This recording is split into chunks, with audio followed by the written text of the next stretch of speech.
남도진은 매주 화요일 오후 2시가 되면 어김없이 은행에 들렀다. 비가 오든 눈이 오든 몸이 아프든 명절이든 예외는 없었다. 결혼한 지 38년이 지났지만 그 일정만큼은 한 번도 바뀐 적이 없었다. 신혜자는 처음엔 아무 의심 없이 받아들였다. 당연히 무슨 이유가 있겠지? 회계사니까 일이 있을 수도 있고 도진은 언제나 정중하고 차분한 사람이었다. 숫자에 철저하고 일정에 흔들림이 없으며 가정의 경제적 기반을 안정적으로 관리해온 사람이었다. 신혜자는 경기 용인에 있는 단독주택에서 30년 넘게 살며 아이들을 키우고 마당에 꽃을 심고 매년 같은 시기에 벚꽃이 피는 걸 기다리는 삶을 살았다. 남편은 강남의 세무법인에서 일하며 철저하게 집안의 모든 재정을 맡아왔다. 공과금은 늘 정해진 날짜에 이체되었고 세금도 기한 전에 제출되었다. 연금은 그가 수년 전부터 준비해왔고 퇴직 후에도 넉넉하게 살 수 있을 것이라 믿고 있었다. 그는 자주 말했다. 혜자야, 복잡한 돈 문제는 내가 다 알아서 할 테니 신경 쓰지 마오. 혜자는 그 말을 진심으로 믿었다. 그의 말에는 언제나 확신이 있었고 결과적으로도 집안에 문제가 생긴 적이 없었다. 그래서 매주 화요일 은행에 가는 그 일정도 특별히 묻지 않았다. 처음엔 이유를 물어봤지만 그는 늘 똑같은 말로 답했다. 우리를 위한 미래를 준비하는 거야. 이 혜자는 고개를 끄덕였고 그의 이마에 입을 맞추며 그냥 넘겼다. 그게 그들의 방식이었다. 하지만 그날 모든 게 바뀌었다. 그날은 화요일도 아니었고 비도 오지 않았다. 평소처럼 아보카도를 고르기 위해 동네 마트에 갔을 뿐이었다. 손에 들린 휴대전화가 울렸고 아들 민재의 이름이 떴다. 엄마, 지금 병원으로 오셔야 해요. 아빠가 사무실에서 쓰러졌어요. 민재의 목소리는 낯설었다. 조용하고 무겁고 조심스러웠다.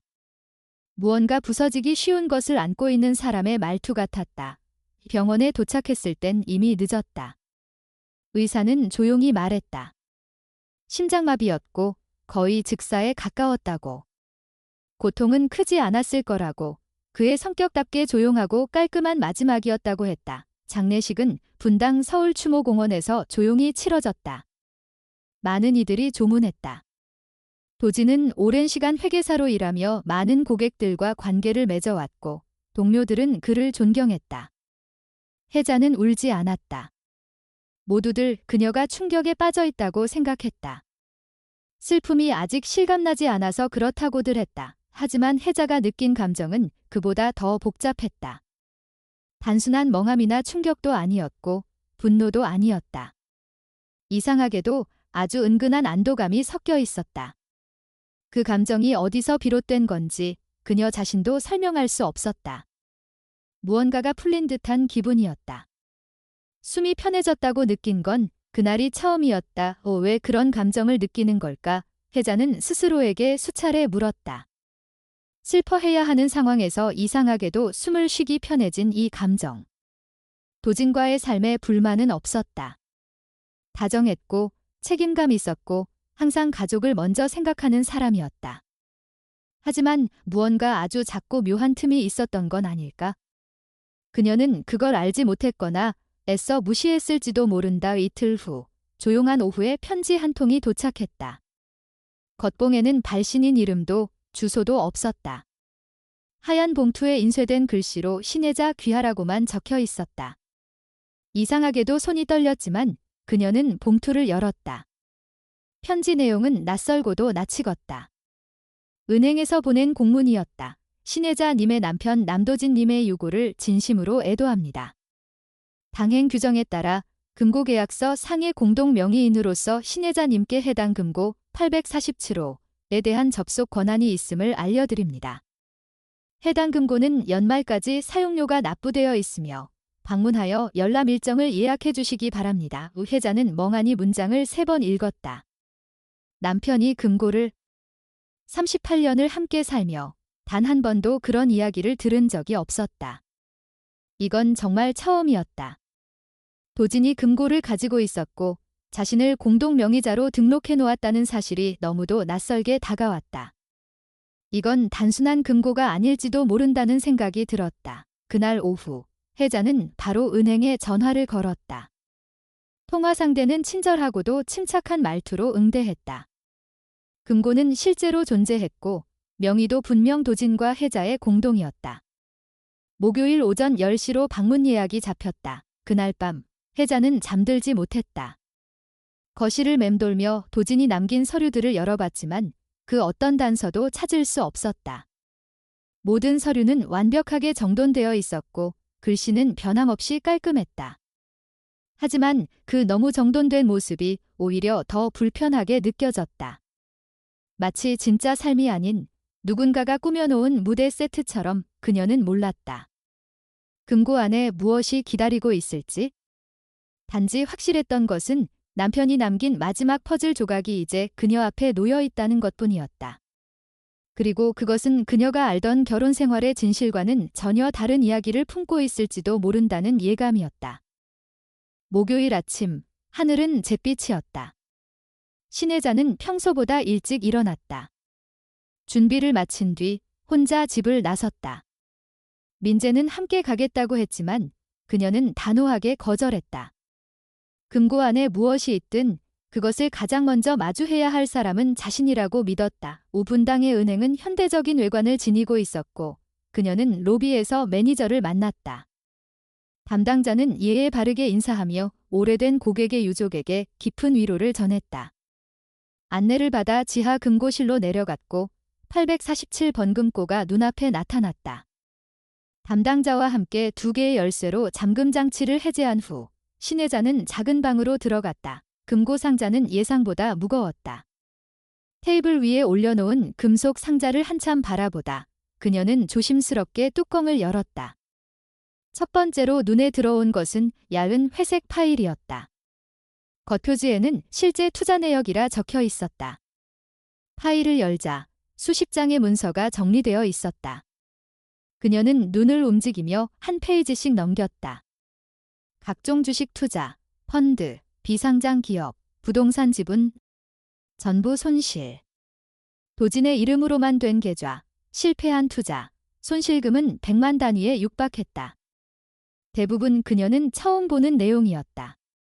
이름도 생소한 금융상품들, 투자 일자는 5년 전부터 시작되어 있었다. 두 번째 파일은 더 충격적이었다. 주택담보대출이라는 표지가 붙어 있었다. 무려 3건이 대출 계약서. 그들의 집, 30년 가까이 살아온 용인의 단독주택을 담보로 돈을 빌린 내역이었다. 총액은 2억 7천만 원의 그 돈이 어디에 쓰였는지 알 수 없었고 혜자는 그 어떤 서류에도 서명한 적이 없었다. 세 번째 파일은 무너짐이었다. 겉표지에는 신혜자 명의 카드라고 적혀 있었고 안에는 15장의 카드 사용 내역과 계약서 사본이 들어 있었다. 한 장 한 장 넘기면서 그녀는 자신의 주민등록번호, 위조된 서명, 과거 주소지가 적힌 서류를 바라보았다. 전혀 본 적도 없는 카드사 이름들이 줄줄이 나열되어 있었다. 모든 카드의 한도는 초과되어 있었고 잔액은 9,600만 원에 달했다. 신용카드 채무, 주택담보대출, 실패한 투자. 그녀의 이름이, 신분이, 인생이 도진의 손에 의해 조각나 있었다. 모든 파일을 다 읽고 난 후 상자 바닥에서 두툼한 크림색 봉투 하나가 눈에 들어왔다. 겉면에는 익숙한 필체로 신혜자라는 이름이 쓰여 있었다. 그녀는 조용히 봉투를 열고 편지를 꺼냈다. 손이 떨리지는 않았다. 놀라지도 않았다. 이상하리만큼 차분했다. 혜자야, 이 편지를 읽고 있다는 건 내가 이미 세상을 떠났다는 뜻이겠지. 그리고 내가 그 금고를 열었다는 뜻이기도 해. 미안하다. 그 말밖엔 할 수가 없다. 너무나 부족한 말이지만 진심이야. 편지는 조심스럽고 절박한 문장들로 이어져 있었다. 5년 전 도진은 한 비상장 스타트업에 큰 돈을 투자했다. 확실한 수익이라는 말에 모든 걸 걸었고 실패했다. 그때부터 화요일마다 은행에 다닌 이유는 손해를 줄이기 위해서였다고 했다. 구조조정, 대출 상환, 연장 협상, 또 다른 투자. 하지만 상황은 점점 나빠졌고 결국 집을 담보로 대출을 받았고 혜자 명의로 카드를 만들었다. 너를 지키고 싶었어. 내가 이런 걸 알게 되면 무너질까 봐 나는 반드시 회복할 수 있을 거라 믿었고 너는 끝까지 몰랐으면 좋겠다고 생각했어. 근데 결국 나는 너한테 모든 걸 떠넘기고 떠나는 사람이 돼버렸네. 아마 우리 집도 곧 압류당할 거고 너의 신용도 망가졌을 거야. 나를 미워해도 좋아. 그래도 사랑했어. 그건 진짜였어. 신혜자는 천천히 편지를 접었다. 편지지의 구겨짐이 손끝에 느껴졌지만 감정은 더 이상 치솟지 않았다. 불안도, 분노도, 충격도 사라지고 있었다. 대신 무언가 선명한 감각이 남았다.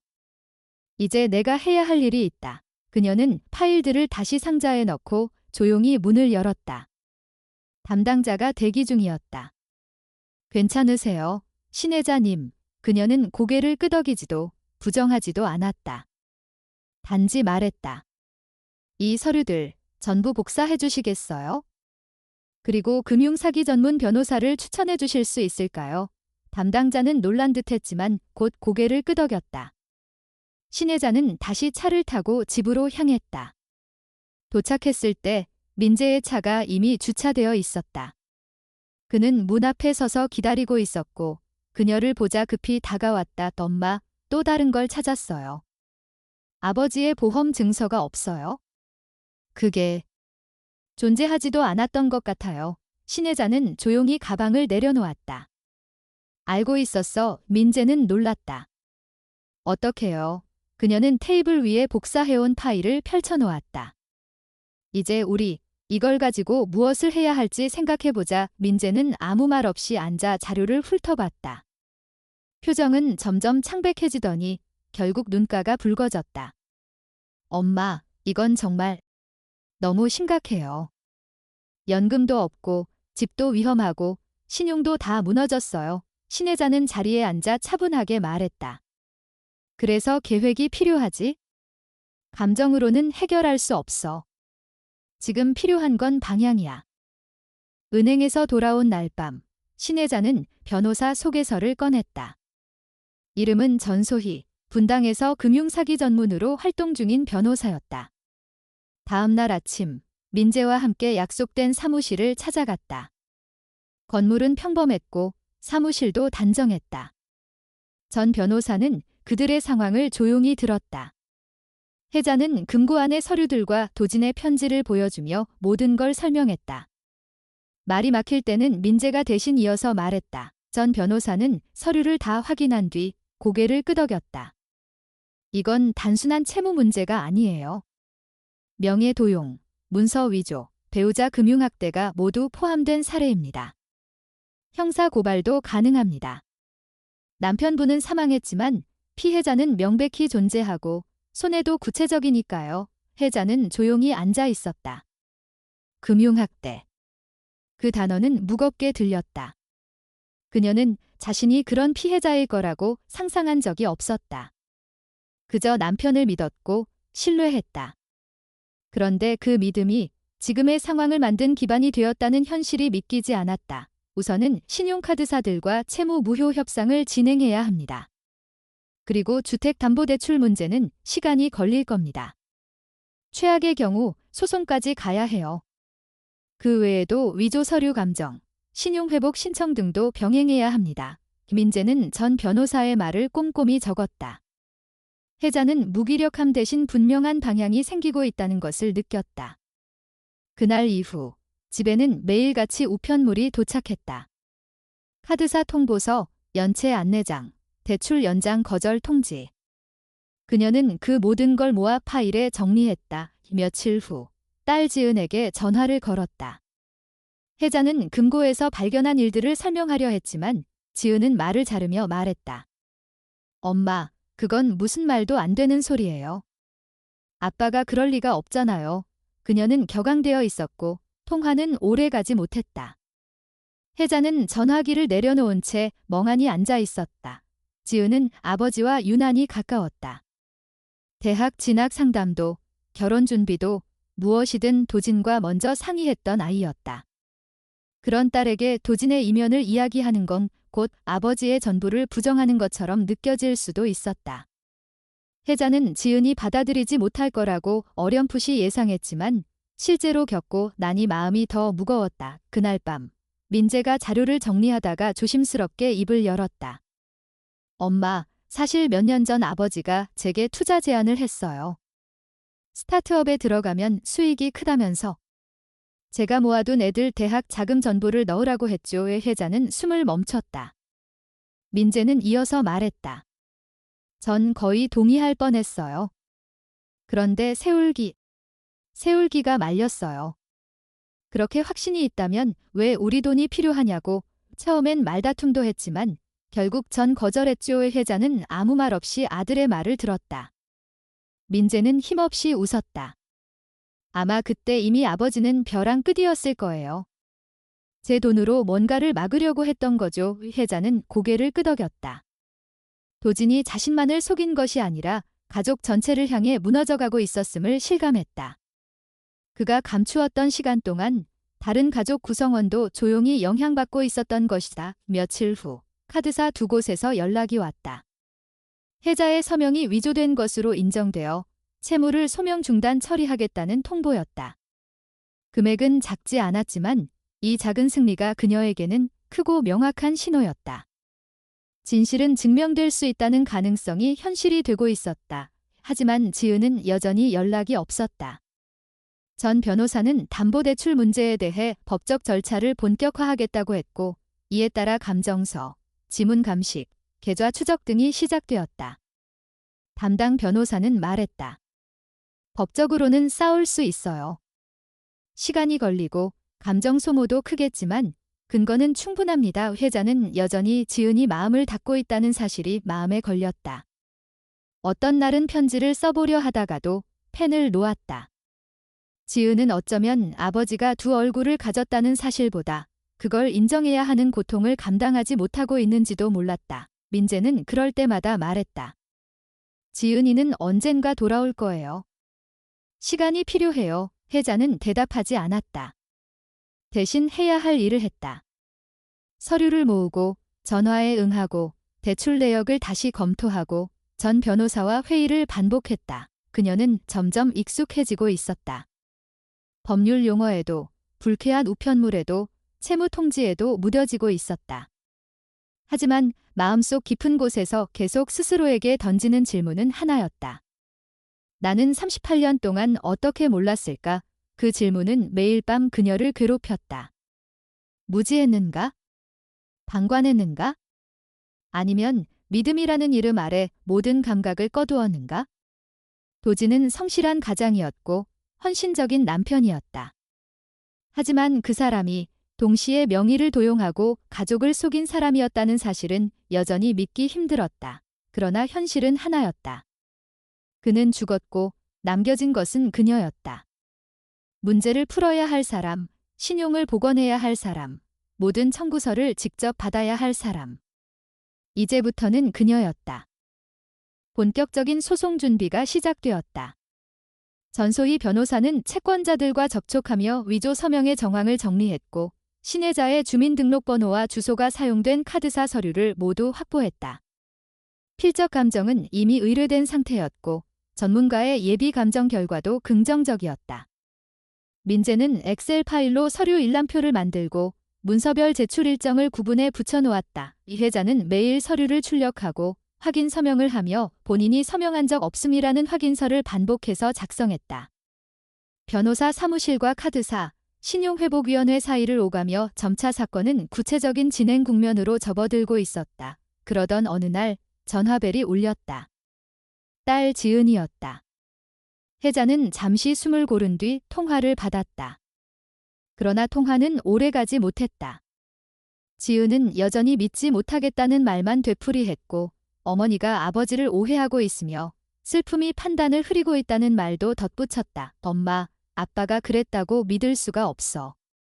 엄마 지금 너무 감정적인 거 아니야? 혜자는 아무 말도 하지 않았다. 지은의 말이 전혀 낯설지 않았다. 그녀가 상상한 바는 그대로였다. 이해는 했지만 받아들일 수는 없었다. 전화를 끊은 후에도 마음은 무거웠다. 그녀는 도진을 비난하고 싶은 게 아니었다. 단지 현실을 있는 그대로 직면하고 자신에게 남겨진 자네들을 정리하려는 것뿐이었다. 그날 밤 민재가 조용히 다가왔다. 엄마, 지은이 저한테도 전화했어요. 울면서 말도 안 되는 소리라고. 엄마가 아빠를 모욕하고 있다고 했어요. 혜자는 대답하지 않았다. 감정적으로 반응하지 않으려 애썼다. 대신 가만히 앉아 이미 여러 번 읽은 도진의 편지를 다시 꺼냈다. 민재는 조심스럽게 말을 이었다. 엄마, 지은이는 시간이 좀 걸릴 거예요. 아빠에 대한 기억이 너무 강해서 그걸 부정한다는 게 두려운 거요. 혜자는 고개를 끄덕였다. 말이 없을 뿐 모든 걸 이해하고 있었다. 며칠 뒤 변호사 사무실에서 회의가 열렸다. 카드사 문제는 진전이 있었지만 주택담보대출은 더 복잡했다. 대출금이 입금된 계좌가 도진 단독 명의였다는 점, 사용처가 전혀 가족 생활과 무관하다는 점은 입증되었지만 은행 측은 여전히 부부 공동 책임을 주장하고 있었다. 전 변호사는 설명했다. 법적으로는 부부 공동 명의의 주택이라면 배우자가 직접 서명하지 않아도 혜택을 공유했다는 논리가 가능합니다. 그래서 은행 측은 집을 담보로 한 대출은 부부 공동 책임이라는 논리를 고수할 가능성이 높습니다. 혜자는 가만히 앉아 들었다. 이미 예상한 답변이었다. 변호사는 말을 이었다.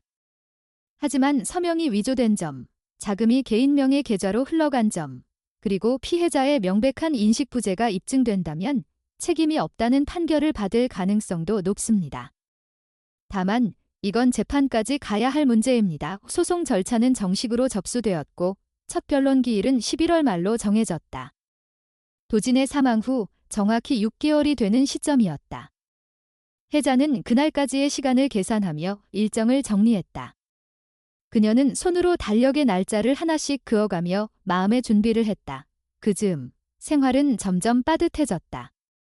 통장이 비어 있었고 연금은 존재하지 않았다.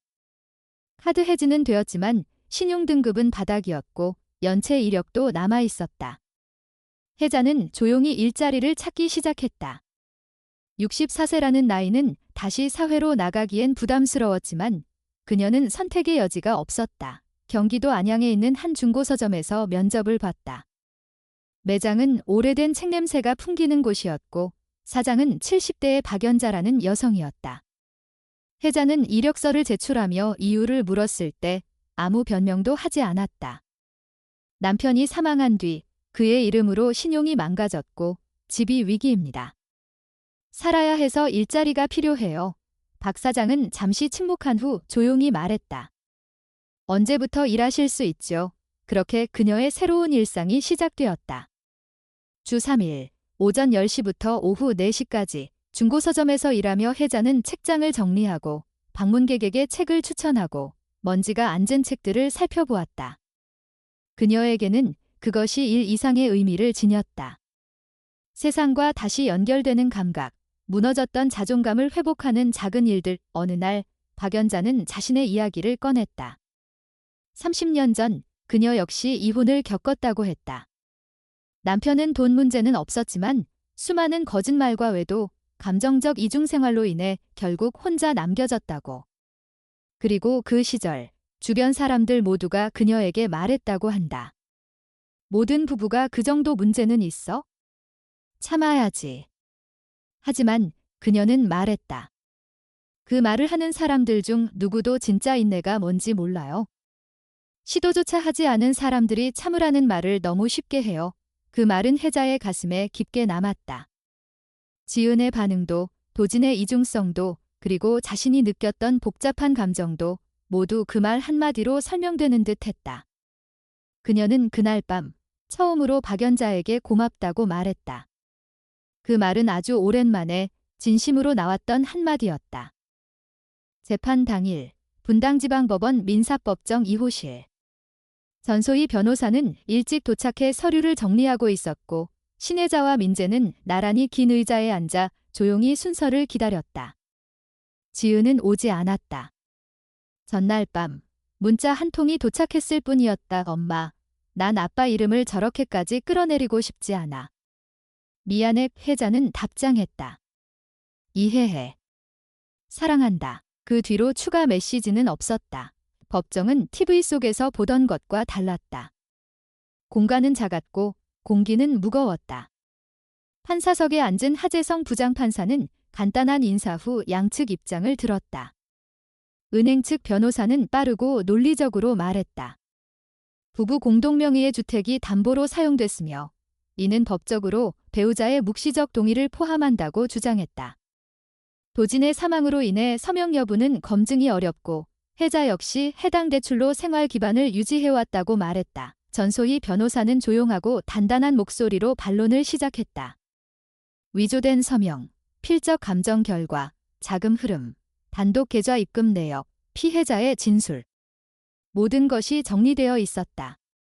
그녀는 마지막에 도진의 자필 편지를 증거로 제출했다. 손글씨로 쓰인 사과와 고백, 그 안에 담긴 정황은 법률적 증거 이상의 무게를 가졌다. 이것은 단순한 재정적 실수나 부부간의 오해가 아닙니다. 명백한 금융사기이며 피해자는 그 사실을 남편이 사망한 뒤에서야 알게 되었습니다. 오 판사는 고개를 끄덕였다. 그리고 해자에게 증인석에 설 것을 요청했다. 그녀는 자리에서 일어나 법정 중앙으로 걸어나갔다. 마이크 앞에 앉아 조용히 대답할 준비를 했다. 신혜자 씨, 해당 대출을 언제 처음 인지하셨습니까? 남편이 사망한 후 금고를 열었을 때 처음 알았습니다. 남편이 생전에 대출 관련 이야기를 한 적이 있습니까? 한 번도 없습니다. 해당 대출로 인한 자금이 귀하명의 계좌로 입금되었습니까? 아닙니다. 전혀 모르는 계좌로 송금되었고 사용처도 알지 못합니다. 해당 대출 서류에 직접 서명하셨습니까? 아니요. 저의 서명이 아닙니다. 이 짧고 단호한 답변이었다. 법정 안의 공기는 고요했다. 이어진 반대 신문은 날카로웠다.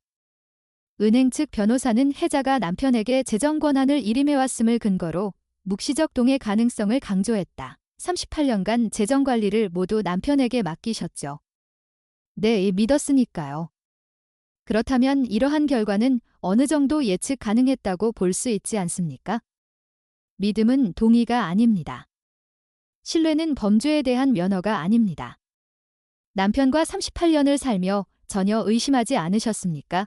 그 질문에서 해자는 멈칫했다.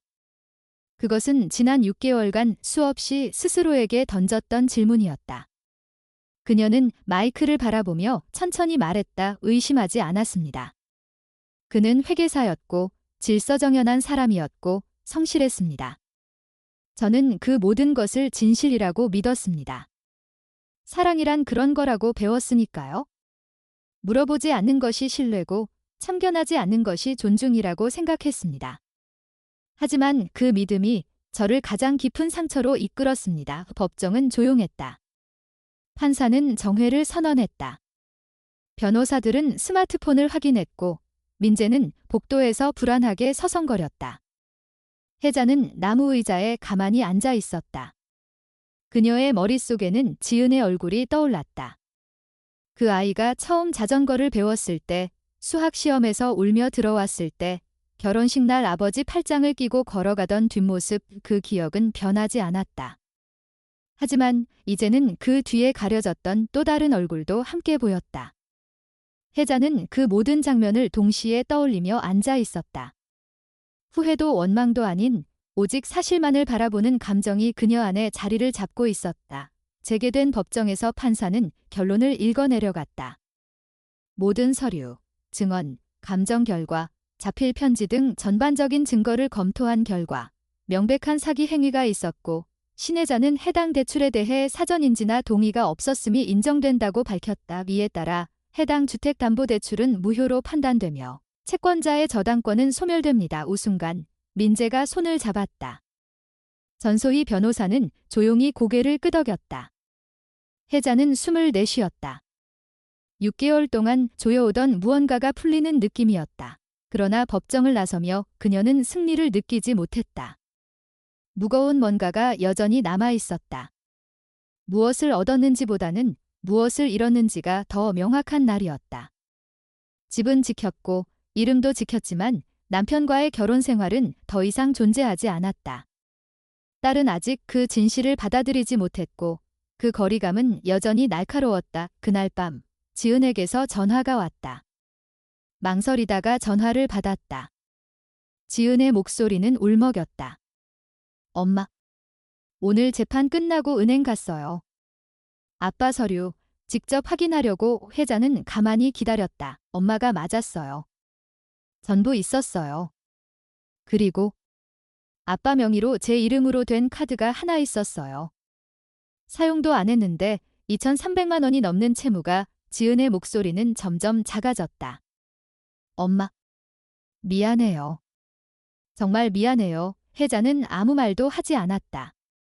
조용히 전화를 붙잡은 채 하늘을 올려다봤다. 전화가 끝난 뒤 지은은 아무 말 없이 집에 찾아왔다. 혜자는 딸을 집 안으로 들이며 특별한 표정도 짓지 않았다. 그저 갔구나 라는 짧은 말만 전했다. 두 사람은 주방에 앉아 조용히 마주했다. 혜자는 따뜻한 차를 내오고 지은은 연신 손을 모으며 불안한 기색을 감추지 못했다. 지은은 눈가를 자꾸 훔치며 입을 열었다. 처음엔 믿기 싫었어요. 아빠가 그런 일을 했다는 게 그냥 엄마가 충격을 받아서 잘못 보고 있는 거라고 생각했어요. 그런데 진짜였어요. 서류에도 다 나와 있고 내 이름으로 된 카드도 있었어요. 난 정말 몰랐는데 그녀는 말을 잇지 못하고 고개를 떨궜다. 혜자는 조용히 고개를 끄덕였다. 나도 그랬어. 이 짧은 말이었지만 그 안에 담긴 무게는 두 사람 모두 알고 있었다. 지은은 한참을 울고 나서 말했다. 엄마, 미안해요. 엄마 말 안 믿고 오히려 엄마를 탓했어요. 그때 내가 얼마나 무심했는지 지금 생각하면 너무 창피해요. 혜자는 딸의 손등에 손을 얹었다. 괜찮아. 나도 처음엔 내가 잘못 본 줄 알았거든. 그만큼 내 아빠는 사람을 믿게 만들었지. 지은은 변호사 전소희를 찾아가 상담을 받았고 혜자와 동일한 절차로 명예 도용 관련 서류를 정리하기 시작했다. 카드사에 이해 신청을 하고 신용정보회사에 정정 요청을 넣었다. 혜자는 모든 절차를 함께 도왔다. 이번에는 민재만이 아니라 지은까지 셋이서 함께 앉아 자료를 정리했다.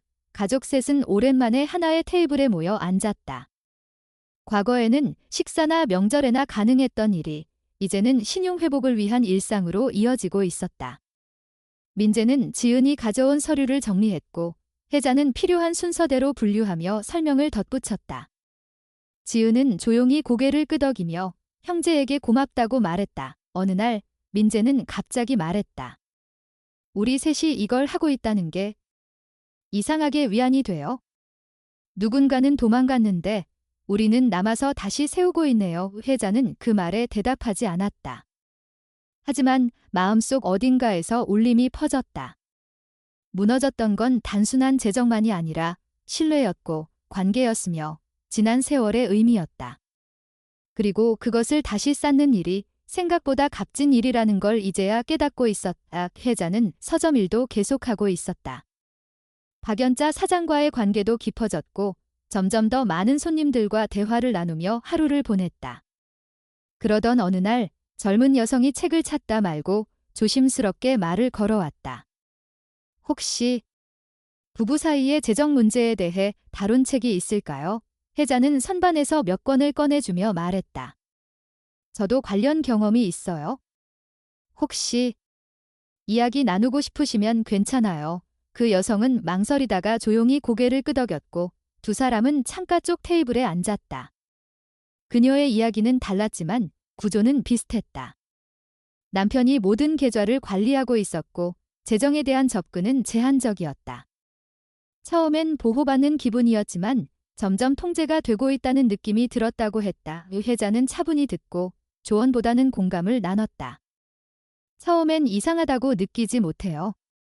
나중에야 알죠. 사랑이라고 믿었던 게 사실은 감시였고 배려라고 생각했던 게 사실은 차단이었다는 걸 그 여성이 떠나며 말했다. 고맙습니다. 믿어주셔서요. 혜자는 그 말이 오래도록 귓가에 남았다. 믿는다는 것이 누군가에게는 생존의 시작이 될 수 있다는 걸 새삼 깨달았다. 박연자는 그런 혜자를 바라보며 웃었다. 사람들 돕는 거 잘하네요. 듣는 태도부터가 달라요. 혜자는 웃으며 대답했다. 아무도 날 믿어주지 않았던 시간을 겪고 나니 누군가의 말을 믿어주는 일이 얼마나 큰 의미인지 알게 됐어요. 그날 이후 서점에는 비슷한 이유로 찾아오는 여성들이 늘어났다. 누가 먼저 시작한 건 아니지만 어딘가에 소문이 난 듯했다. 거기 가면 내 이야기를 들어주는 사람이 있다는 말이 돌고 있었던 것이다. 혜자는 박연자와 함께 작은 모임을 만들었다. 한 달에 한 번 서점 뒷방에서 의자 몇 개를 놓고 커피를 나누며 조용히 이야기를 나누는 자리였다. 첫 모임에서 혜자는 자신의 이야기를 처음부터 끝까지 꺼냈다. 매주 화요일 2시에 은행을 가던 남편, 숨겨진 금고, 위조된 서명, 재판과 딸의 반응까지. 모두가 조용히 듣고 있었다. 한 참가자가 물었다. 어떻게 그렇게 강하게 버틸 수 있었어요? 혜자는 잠시 생각하다 대답했다. 강해서가 아니라 멈추면 끝날 것 같아서요. 멈추지 않는 것밖엔 선택지가 없었어요. 울고, 무너지고, 화나도 계속 앞으로 갔어요. 왜냐하면 멈추면 누군가가 내 인생을 그렇게 끝내버리는 거니까요. 그 말에 방 안은 고요해졌다. 그리고 누군가 조용히 박수를 쳤다. 다른 이들도 따라했다. 혜자는 그 박수가 자신의 인생을 위한 것처럼 느껴졌다. 누군가를 위해 말한 이야기가 결국 자신을 위로하고 있다는 걸 깨달은 순간이었다. 모임은 점점 커졌다. 처음엔 5명이었다. 그 다음 달엔 10명, 다시 그 다음엔 15명이 되었다. 박연자와 혜자는 책장 옆에 의자를 더 들여놓고 따뜻한 음료를 준비하며 참가자들을 맞이했다. 사람들은 조심스럽게 자신의 이야기를 꺼냈고 다른 이의 고백에 고개를 끄덕이며 공감했다. 이혼을 고민하는 사람, 빚이 생긴 이유를 모른 채 카드사 독촉장을 받았던 사람, 남편이 모든 통장을 관리하면서 단 한 번도 가게 내역을 보여주지 않았던 사람. 이야기는 제각기 달랐지만 공통의 구조가 존재했다. 신뢰라는 말 아래 감춰진 통제, 보호라는 명목으로 이루어진 고립, 그리고 스스로도 의심하지 못했던 불균형의 일상. 혜자는 모임에서 늘 듣는 쪽이었다.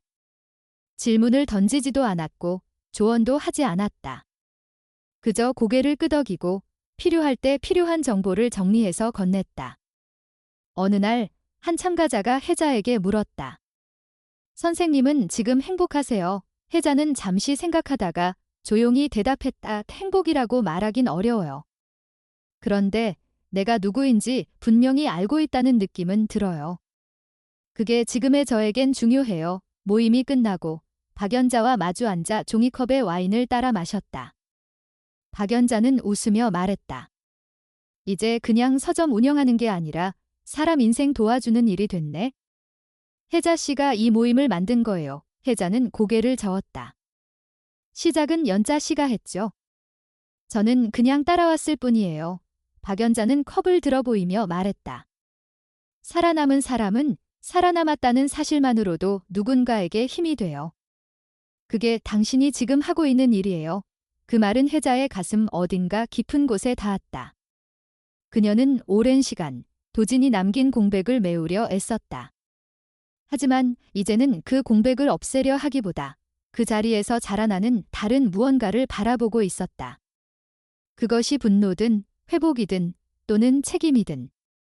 이제는 도망가지 않고 마주할 수 있었다. 1년이 지나 도진의 기일이 되던 날 모임 1주년 기념으로 작게 행사를 열었다. 이름도 없는 모임이었지만 사람들은 이미 서로의 이름을 알고 있었고 사연도 공유하고 있었다. 그날은 특별히 원형으로 둘러앉아 처음 왔던 날의 기분과 그 이후 변화에 대해 이야기했다. 한 참가자는 조용히 말했다.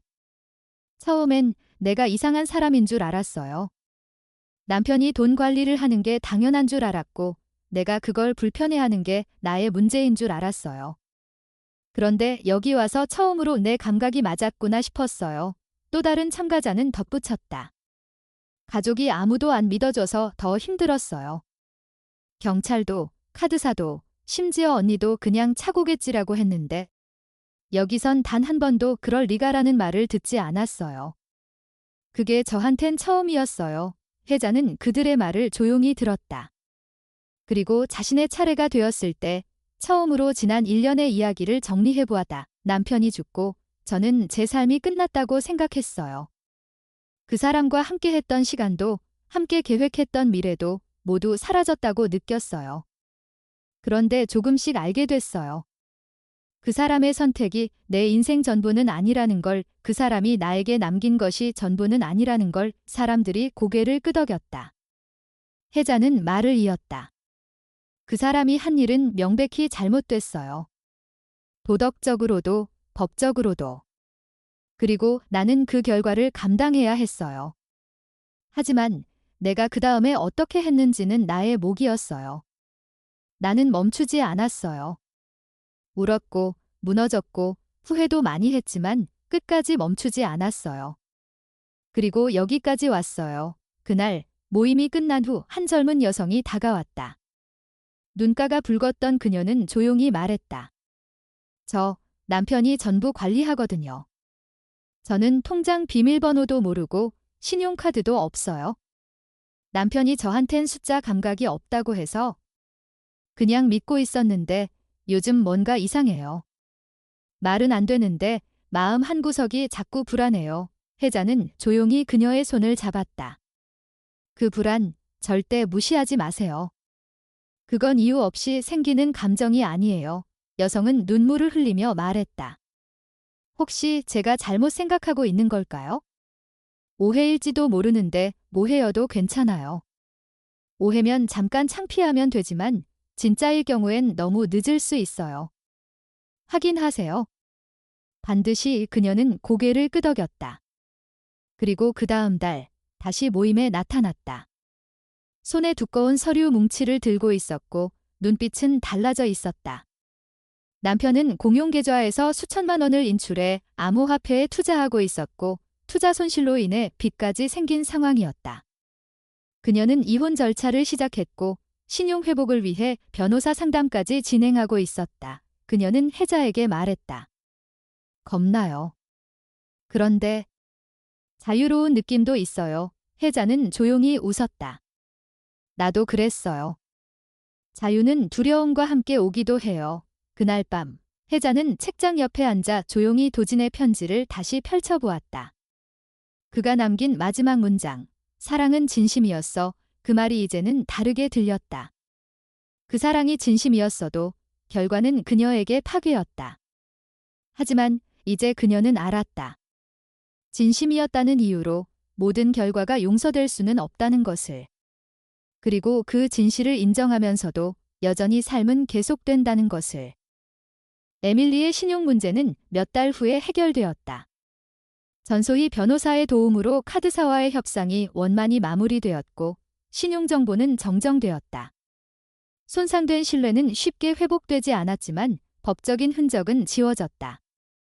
민재는 예전에 도진이 투자하라고 권했던 자금을 다시 정리해 자녀들의 대학 등록금 펀드로 이관했다.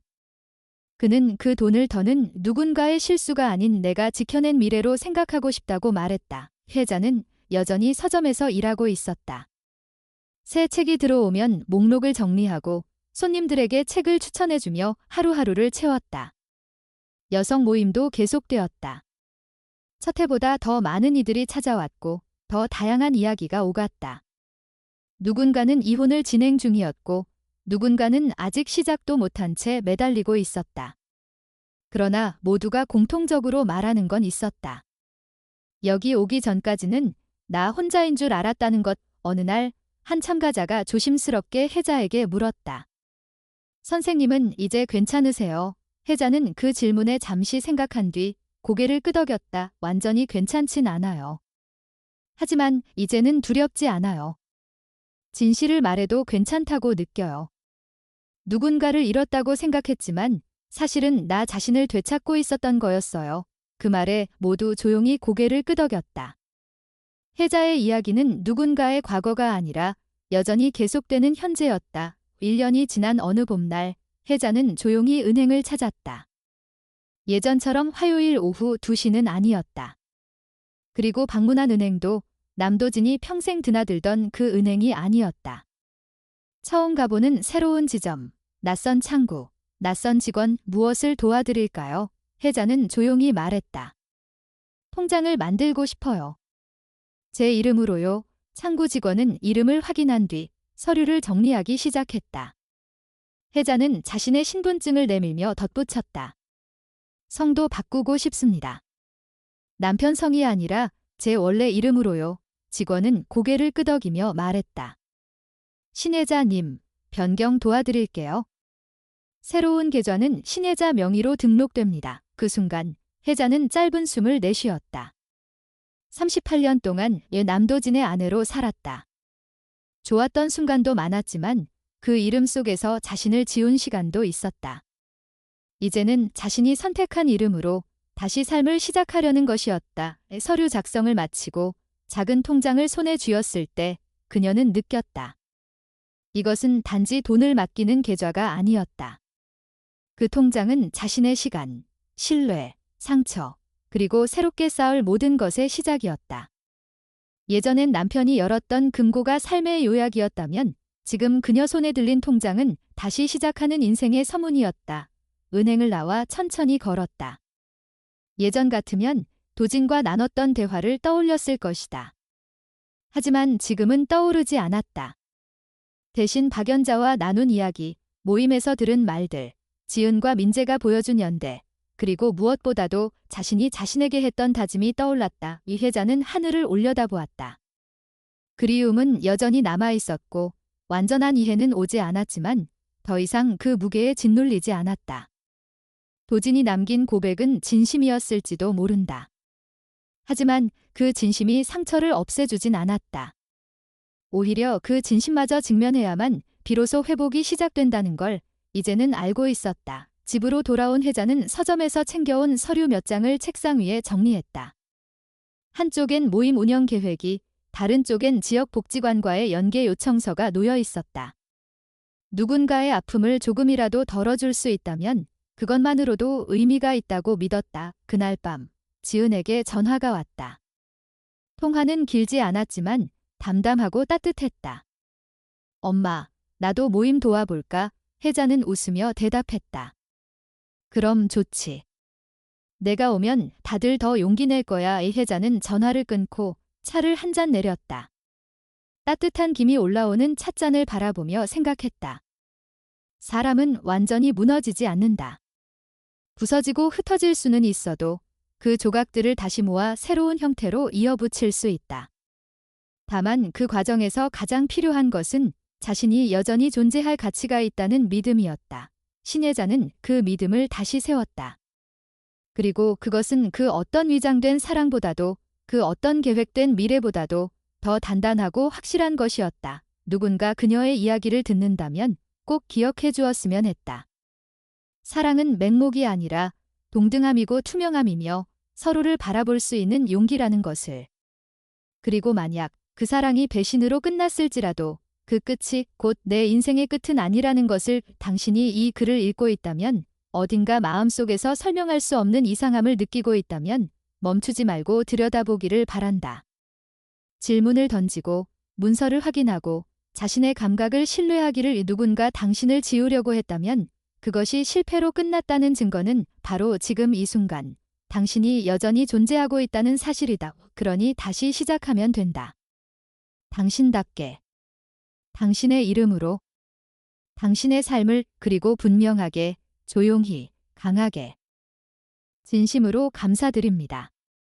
오늘 이 이야기에 귀 기울여 주신 모든 분들께 마음 깊이 감사의 인사를 전합니다. 이야기를 통해 우리가 함께 나눈 것은 단순한 사건이 아니라 누구에게나 일어날 수 있는 현실의 그림자이며 그 속에서도 다시 일어설 수 있는 용기와 회복의 가능성이었습니다. 사랑이라는 이름 아래 가려진 침묵, 신뢰라는 말 뒤에 숨어버린 고립, 그리고 그 모든 것을 마주했을 때 비로소 다시 시작되는 삶의 이야기가 누군가의 내일을 바꾸는 작은 불씨가 되길 바랍니다. 혹시 오늘 이야기를 통해 마음에 닿는 무언가가 있었다면 채널을 응원해주시는 가장 큰 방법은 아래에 있는 좋아요를 눌러주시고 느끼신 점이나 떠오른 생각을 댓글로 남겨주시며 앞으로의 이야기를 함께 하실 수 있도록 구독해주시는 것입니다. 여러분 한 분 한 분의 관심과 반응이 이 채널을 살아 숨쉬게 만듭니다. 오늘도 함께 해주셔서 고맙습니다. 우리 모두가 자기 삶의 주인공으로 다시 일어설 수 있기를 진심으로 바랍니다.